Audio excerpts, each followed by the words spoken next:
You may have seen her on the screen, her blonde hair shining silver and tied up in a neat bob. That lovely flowing voice.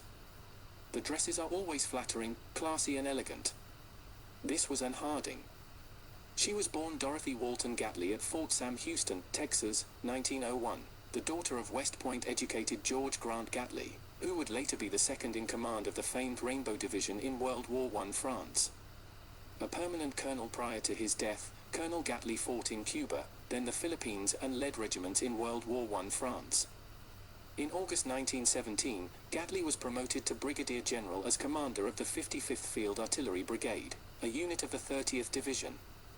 He subsequently transferred to command of the 67th Field Artillery Brigade of the 42nd Division, which he led until the end of the war. He took part in the Champagne-Mont, Aisne-Marne, Saint-Mihiel, and Meuse-Argonne battles and offensives. From December 1917 to January 1918, Gatley commanded the 30th Division. In 1919 he commanded the 42nd Division during part of its post-war occupation duty in Germany. War and travel overshadowed Harding's childhood, and her family would place her in Catholic convents in Cuba for her education. She had an older sister, Edith, who lived from 1898 to 1985, the wife of Robert T. Nash and John Donald Mackenzie. Her father's career took her to Illinois, Fort Knox, Kentucky, Orange, New Jersey, Cuba, and Pennsylvania by the time she graduated from high school. Financial difficulties forced her to postpone college after some time at Bryn Mawr College, and she took a job with Metropolitan Life and later as a script reader for the famous Players Lasky Studios. On a lark, she answered the call when she heard an acting company was holding auditions for a small part. To her surprise, she was asked to come back to read for a larger part, which she won. Her ability to understand scripts served her well. She was lauded for her role in The Inheritors, 1921, and decided to pursue acting, despite the objections of her father. For the next 8 years, she became the toast of Broadway before signing with Paid Studios, which would soon be absorbed by RKO. Her father violently opposed her profession, so Harding changed her name when she began her acting career. Before moving to Hollywood, Anne married actor Harry Bannister in 1926, when she was 25 and he was 37. With her stage training, crisp diction, and waist-length ash-blonde hair, Harding was a terrific fit for the new talking pictures. She would frequently return to the stages on which she started throughout her career. Not only was the challenge of working before a camera exciting, her new hilltop home, it was said that the only place with a better view of Hollywood was an airplane, allowed her to set down the roots she missed in her armor-brat childhood, and, at first, she enjoyed the business of being a star. She starred with her husband in Her Private Affair, 1929, and was nominated for Best Actress in Holiday, 1930, co-starred with Laurence Olivier in Westward Passage, 1932, and Myrna Loy in When Ladies Meet, 1933. You can learn more about Loy on this channel. She was a client of Sylvia of Hollywood, the Swedish massage, exercise, and diet guru who helped keep celebrities camera-ready, before publishing the tell-all volume Hollywood Undressed. Anne's world took a change in 1932 when she divorced Bannister. The couple had a daughter, Jane, in 1928, just before joining Harry for a California vacation at the end of his tour with Strange Interlude. Anne fell in love with sunny California, and a screen test with Paid sealed the deal. However, Anne's career quickly eclipsed Harry's, leading to their split. While this was far from uncommon with movie couples, the Bannisters were unique in their openness about the situation. A New York Times article, May 8, 1932, about the divorce stated that the actress still loved her husband and only agreed to a divorce to help Bannister's stymied career. The proceedings were among the most unusual in the history of Nevada's liberal divorce laws, the newspaper reported. Only through dissolution of their marriage could he escape, they said, from being overshadowed by Miss Harding's rise to stardom. The divorce also resulted in what was described as a bitter court fight over custody of their daughter, Jane Harding, 1928 to 2005, Mrs. Alfred P. Otto. According to an interview with Harding's biographer, Scott O'Brien, Jane Harding said, "I had a terrible childhood. I hated my nurse. I never saw Mother. She was always busy."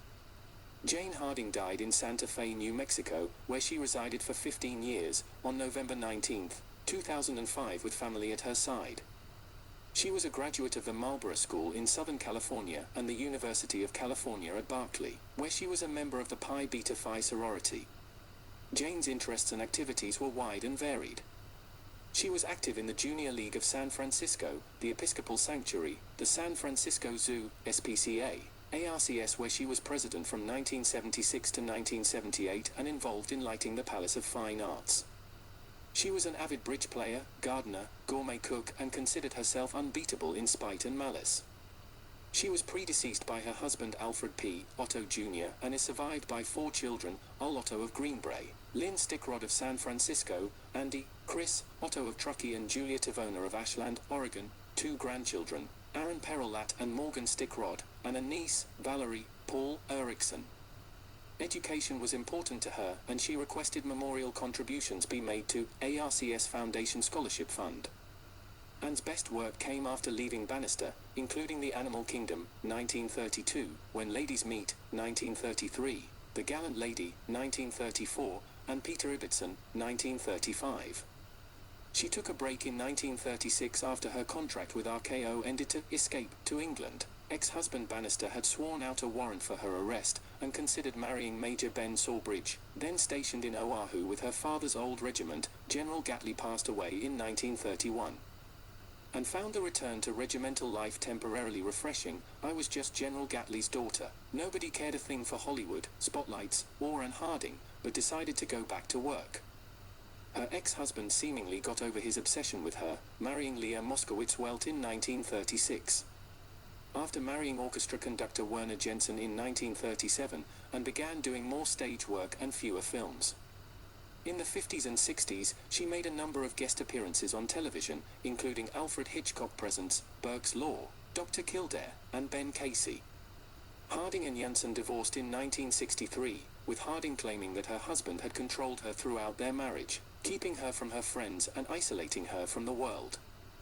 By this marriage, Harding had 2 stepchildren, Alice and Werner Jr. After Werner completed secondary school, graduating from Phillips Exeter Academy, he had to support his own musical education at Dartmouth College. He did this by being a waiter, performing in cabarets and theatres, and selling his own popular compositions. At the New England Conservatory of Music, he studied with the composers George Chadwick and Frederick Converse. He studied piano with Arthur Friedheim, a pupil of conductor celebrity Franz Liszt.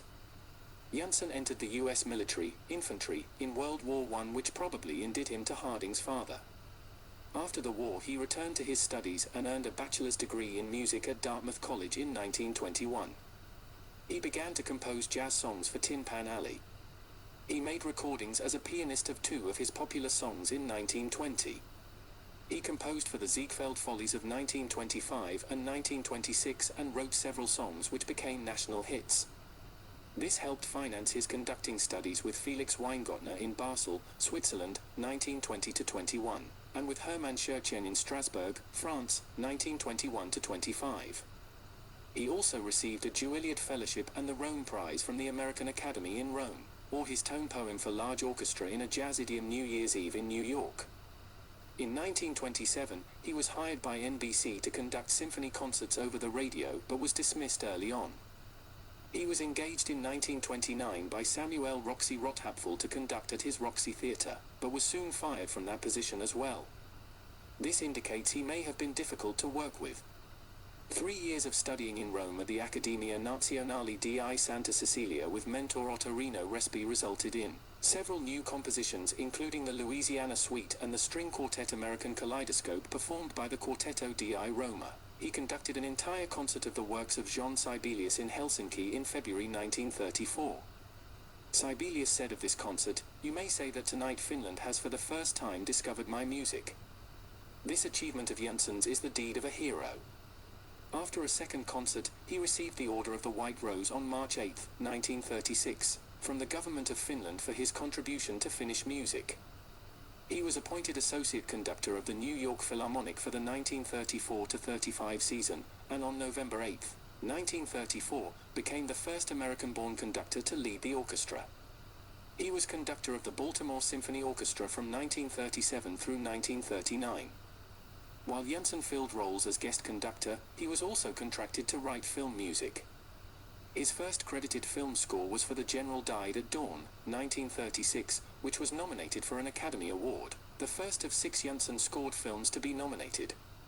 In 1939, he resigned his position with the Baltimore Symphony Orchestra to work with film producer Walter Wanger.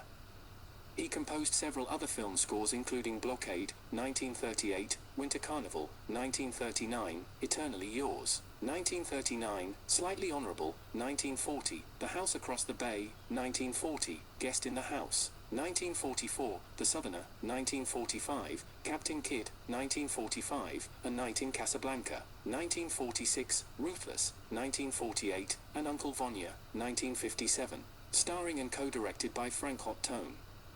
He was also responsible for the score for the 1966 German television production Robin Hood, Der Edel Ritter, Robin Hood, the Noble Knight.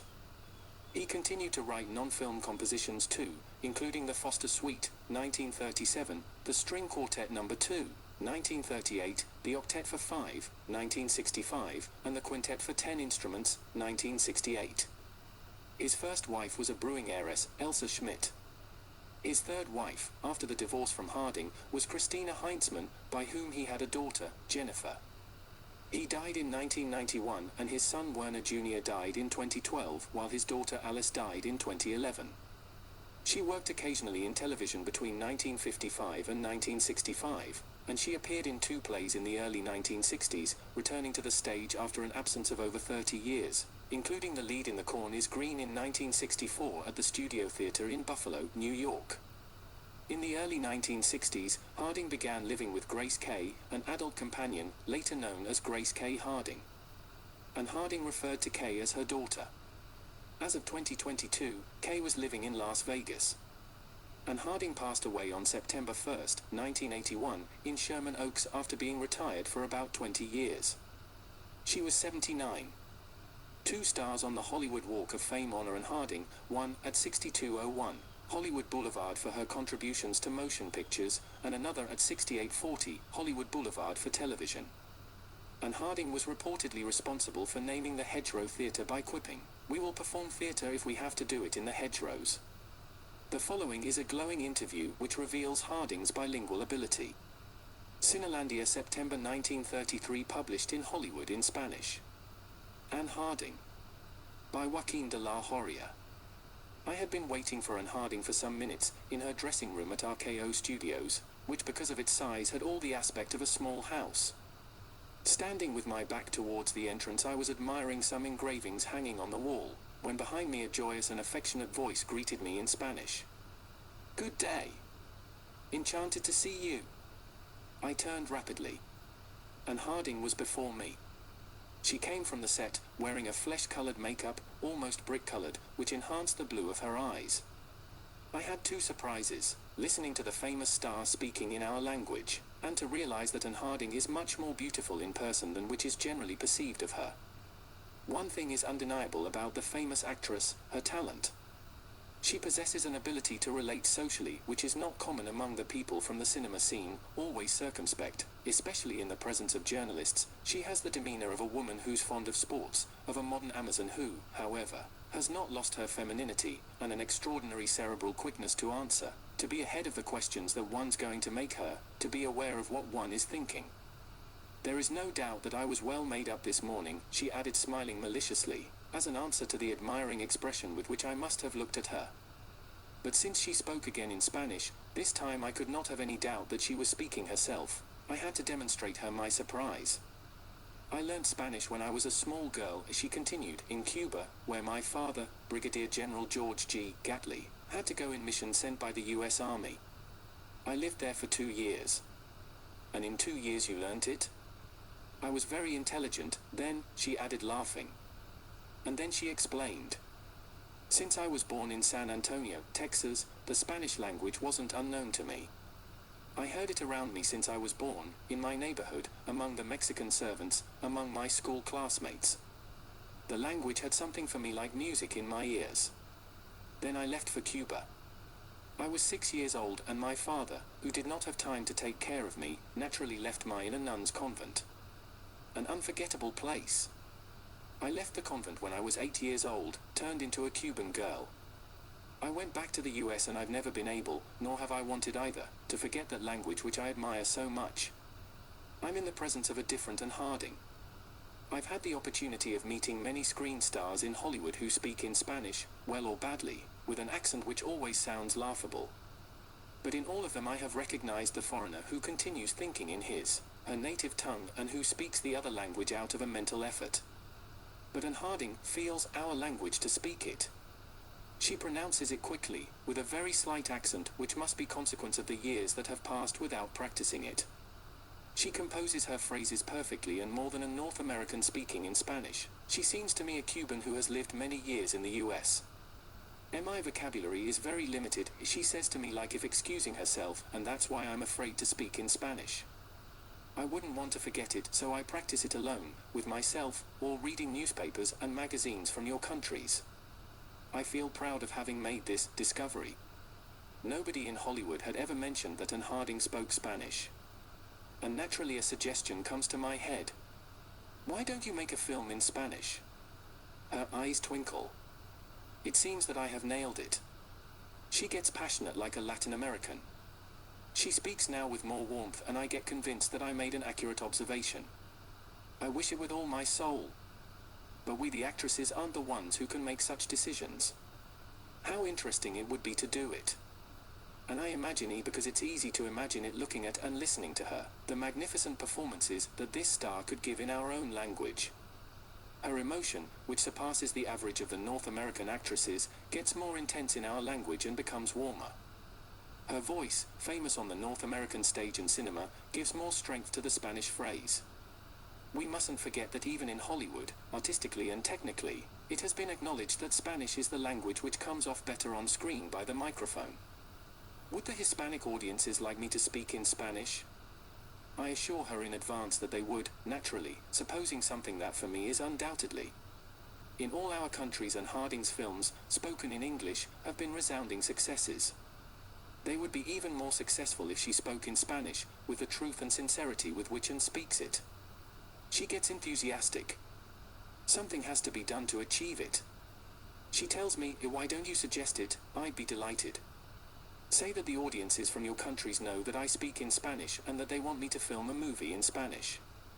We talk about her latest production, When Ladies Meet, filmed at the Metro-Goldwyn-Mayer Studios, in which the star, even at the risk of sacrificing her artistic worth, accepted to portray a character that isn't strictly the star of the picture. And however, just when Anne Harding appears on screen, the film belongs to her. Surrounded by good actors and with the competition of Alice Brady, who creates a charming character of a worldly woman, as clumsy as she is generous, Anne Harding's personality shines above all the others. We frequently see her carrying films all on her own. One moment alone of the film is worth the whole movie, when she discusses the wife's rights over those of the lover, for the love of a man, unbeknownst to her that she is the wife and the woman she has in front of her is the lover. It's one of those instances of brilliant work, which are enough to give Anne Harding a definitive position. And how better if she could repeat scenes as such in Spanish? Now I understand I tell her, your frequent travels to Cuba. Certainly. It's a blessed land. I'd go each time I could, but unfortunately I'm not able to do it constantly. But it is the best gift I can give myself. I pass there hours of remembrances. We look at each other and we think the same thing, her last trip, the talked adventure of the small fishing boat which sank and the fisherman's death. It was a horrible thing, she says, speaking as if to herself, that I will never forget. It's strange, but here in Hollywood when filming movies, more than once I've been immersed in dramatic or dangerous moments, simulated, of course, but of extraordinary naturalness. However, I had never been able to feel even a moment of angst as the many such moments I had during that afternoon. I don't know if everyone will believe it, but it wasn't our danger which made suffer the most, but the tragedy of that poor man who sacrificed himself for the sake of us. The star and his companion, Alexander Kirkland, before returning gave a sum of money to the fisherman's widow. I comment the fact. She shrugs, smiling forcedly, as if apologizing for having tried to repair such a disgrace by material means. We change the subject because I know that she feels sad remembering that event. And to think that it happened to me in Cuba, she adds, the land I love the most. She puts such dramatic force in the phrase that I dare to say, you seem to me a new actress, in Spanish. She remains thinking, smiling. There's an idea. She says enthusiastic, the new and Harding who speaks in Spanish. And she laughs about her childish and sincere enthusiasm. While bidding me farewell, she reminds me that I've promised to tell about what I've just learned, to create an opinion, to arouse interest among our people in order to make possible someday, sooner or later, to listen to an Harding in a film speaking our language. That day the North American and Hispanic cinema will have discovered a new figure. What's your favorite and Harding film?